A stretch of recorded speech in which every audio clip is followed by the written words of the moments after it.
राज्यात एकीकडे मराठा आरक्षणासाठी जरांगे पाटील यांचं आंदोलन जोर धरत असताना दुसरीकडे मराठा समाजाला आरक्षण देण्यासंदर्भात राज्य मागासवर्ग आयोगाकडून संपूर्ण राज्यामध्ये सर्वेक्षण चालू होतं। यातून मराठा समाजाचे आर्थिक आणि सामाजिक मागासले पण तपासले जाणार होते। यानुसार मराठा समाज आणि खुल्या प्रवर्गात असणाऱ्या सर्व लोकांच्या घरोघरी जाऊन सर्वेक्षण करण्यात येणार होते। याबाबत शासकीय कर्मचाऱ्यांना सर्वेक्षण ॲपमध्ये माहिती कशी गोळा करावी याबाबत ट्रेनिंग दिले होते। त्यानुसार 23 जानेवारीला हे सर्वेक्षण चालू झाले। यामध्ये राज्यातील 36 जिल्हे, 27 महानगरपालिका आणि 7 अर्धसैनिक वसाहतींचे सर्वेक्षण केले जाणार होते।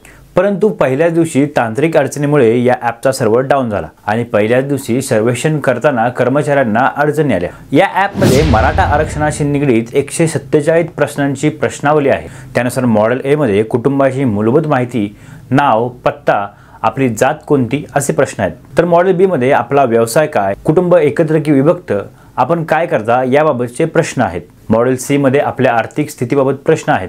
मॉडेल डी मध्ये समाजाचे मागासलेपण याबाबत प्रश्न आहेत। तर शेवटी मॉडेल ई मध्ये कुटुंबाच्या आरोग्यासंदर्भामध्ये प्रश्न आहेत। यामध्ये आपण मराठा नसाल परंतु खुल्या प्रवर्गात असाल तर एकदम थोडेफार प्रश्न विचारून त्या पण जातीचे सर्वेक्षण याद्वारे केले जाणार होते। यानुसार शासकीय कर्मचारी दिवसभर उन्हातान्हात फिरून आणि घरोघरी जाऊन हा सर्वे करत होते। परंतु हे करत असताना बऱ्याच ठिकाणी कर्मचाऱ्यांची अवहेलना केली गेली। तुम्ही आमच्या सोसायटीमध्ये कशाला आलात, आम्हाला प्रश्न विचारले, तुम्ही कोण, आम्हाला काही सांगायचे नाहीये, इथून चालते व्हा, अशी उत्तरे बिचाऱ्या कर्मचाऱ्यांना सुनावली जात होती। बऱ्याच ठिकाणी तर शिवीगाळीचे प्रकार पण झाले। खरं तर हे पाहत असताना आपण नक्की 21व्या शतकात आहोत का यावर विश्वास बसत नाही। अशिक्षित लोकांबरोबरच शिक्षित लोकांच्या डोक्यात देखील जातीवादाचा किडा किती भरला आहे हे यातून जाणून येते। हा सर्वे चालू होताच वादाच्या भोवऱ्यामध्ये सापडला। सर्वे करण्यासाठी येणारे पदाधिकारी अशिक्षित आहे असे काही ठिकाणी आरोप झाले। मोबाईलमध्ये ऑनलाईन डाटा फिल करण्याऐवजी काही पदाधिकारी ते वहीमध्ये लिहित असल्याकारणाने थोडाफार वादंग तयार झाला।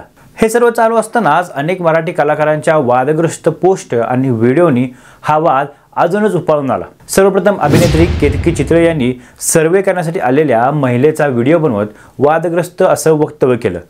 प्रजासत्ताक दिनी जात विचारली जात आहे, जातीभेदाचे कायदे तयार केले जात आहेत असा आरोप तिने या व्हिडिओच्या माध्यमातून केला। खरं तर हे सर्वे सगळीकडे सुरू आहेत हे माहीत असताना देखील केतकीने कर्मचाऱ्याला विविध प्रश्न केले आणि गणतंत्र दिवशी जातीभेद वाढवण्याचे काम चालू आहे असे सांगताना सुरुवातीला तुमची जात कोणती हा प्रश्न देखील तिनेच विचारला। त्यामुळे तिच्या या वागणुकीचे आणि व्हिडिओचे पडसाद सोशल मीडियामध्ये सर्वदूर असे उमटले। दुसरीकडे अभिनेता पुष्कर जोग यांनी आपल्या इंस्टाग्राम आयडी वरती एक पोस्ट केली।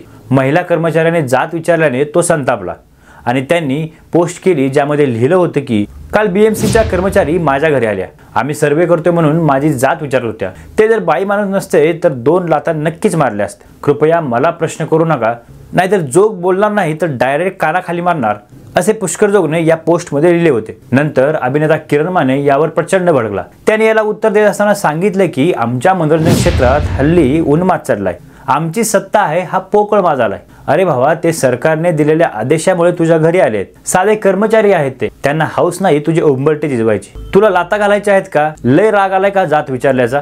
मी चॅलेंज देतो, ज्यांनी जात गणनेचे आदेश सोडलाय ना त्या नेत्यांना लात घाल। चॅलेंज आहे, तू जर हे केलं नाहीस तर तू त्या कर्मचाऱ्याकडून 4 लाता खा। कर्मचाऱ्यासमोर माज दाखवतोस, ते नोकरी बाजूला ठेवून आले तर लय महागात पडेल, मापात राहा असे किरण मानेने याद्वारे सांगितले।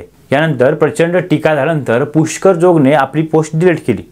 परंतु मुंबई महानगरपालिकेच्या सर्व कर्मचारी संघटना आक्रमक झाल्या आणि पुष्कर जोग याच्यावर फौजदारी कारवाई करण्यात यावी अशी मागणी त्यांनी केली। वास्तविक पाहता महानगरपालिकेचे कर्मचारी किंवा खेड्यापाड्यात सर्वे करणारे कर्मचारी हे त्यांची नोकरी करत असतात। सरकार जे काम देईल ते त्यांना करावं लागतं। त्या कामाला नकार दिल्यास त्यांची नोकरी देखील जाऊ शकते। मग प्रश्न येतो की सर्वसामान्य कर्मचाऱ्यांना आपला हा उन्माद दाखवणे योग्य आहे का? मग प्रश्न पडतो की संपूर्ण देश इतकी प्रगती करत असताना आणि सर्व लोक सुशिक्षित असताना देखील अजूनही जातीचा पगडा प्रत्येकाच्या मनात किती ठसला गेलाय हे याच्यातून जाणवते। खरं तर आपलं मत प्रदर्शन करण्याचा सर्वांना हक्क आहे, पण हे मत प्रदर्शित करत असताना वाद होईल किंवा विवाद होईल किंवा इतर कोणता समाज आपल्यामुळे दुखावला गेला जाईल याची काळजी करून आपण जर वक्तव्य केली तर ही वेळ येणारच नाही। एकंदरीत या सर्व प्रकाराबद्दल आपल्याला काय वाटतं हे आपण कमेंट बॉक्समध्ये नक्की कळवा आणि हा व्हिडिओ आपल्याला कसा वाटला हे देखील आम्हाला सांगा। तोपर्यंत धन्यवाद।